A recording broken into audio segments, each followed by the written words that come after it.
السلام علیکم ورحمۃ اللہ وبرکاتہ ناظرین، آج کا بیان ہر اس گھر کے لیے جہاں ایک نئی بہو دل میں ہزاروں امید لے کر آتی ہے۔ وہ اپنا گھر، اپنے والدین، اپنی پرانی زندگی چھوڑ کر ایک نئے خاندان کا حصہ بنتی ہے۔ ایسے میں ساس، سسر اور خود شوہر کی ذمہ داری بنتی ہے کہ وہ اس کے ساتھ محبت، عزت اور حسن سلوک کا معاملہ کرے۔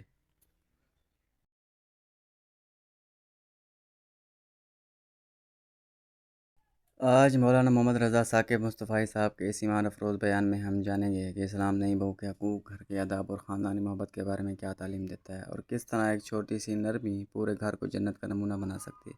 آئیے سنتے ہیں دل کو چھو لینے والا یہ خوبصورت سا بیان۔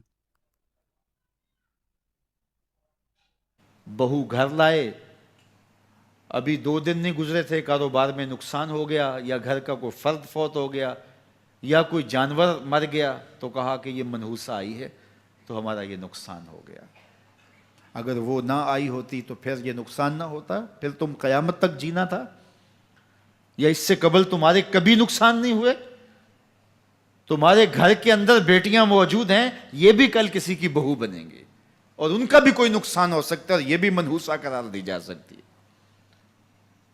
پھر تان و تشنی کے تیر جو ہے وہ اس کے اوپر لگائے جانے لگے۔ کتنی زیادتی ہے، کتنا ظلم ہے، کسی کا دل توڑنا، کسی کا دل دکھانا، کسی کو منحوس قرار دے دینا۔ از خود تمہارے پاس کیا سند ہے؟ تمہیں الہام ہوا ہے؟ کیا حجت ہے، کیا دلیل ہے تمہارے پاس کہ کسی کو تم نے منحوس قرار دے دیا؟ کتنا مکار ہے انسان، اپنی بدعمالیوں کو، اپنی نیت کے کھوٹ کو، اپنی نیت کی کوتاہیوں کو، اپنی سستیوں کو، اپنے عمل کی کمیوں کو دوسرے کے اوپر مڑ دیتا ہے۔ کاروبار تو نے صحیح نہیں کیا، نقصان ہو گیا۔ صبح 12 بجے اٹھ کے تو گھر سے جا رہا ہے اور نقصان ہو گیا۔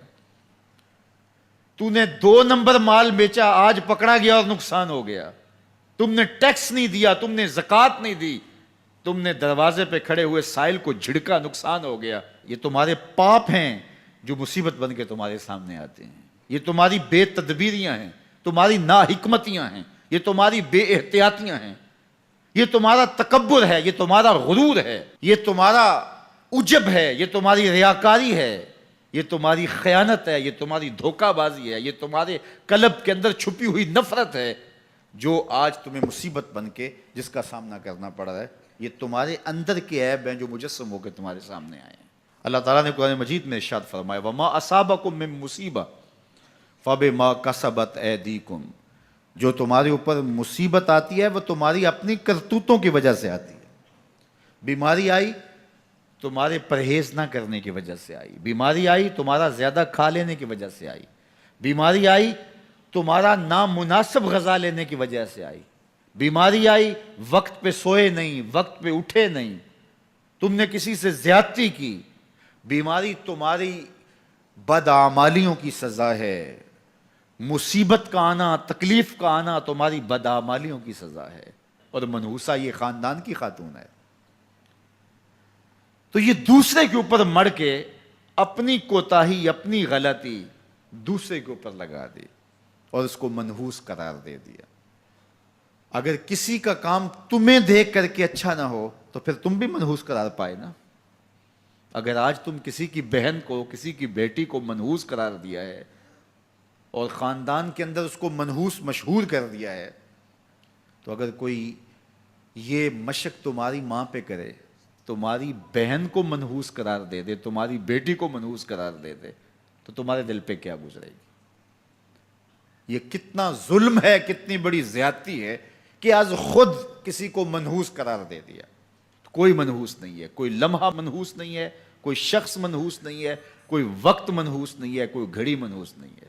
مصیبت کا آنا، تکلیف کا آنا تمہاری بدعمالیوں کی سزا ہے۔ لیکن قرآن نے کیا خوب بات فرمائی، وَيَعْفُو عَنْ كَثِيرٍ، ابھی تو بہت ساری باتیں ہم معاف ہی کر دیتے ہیں۔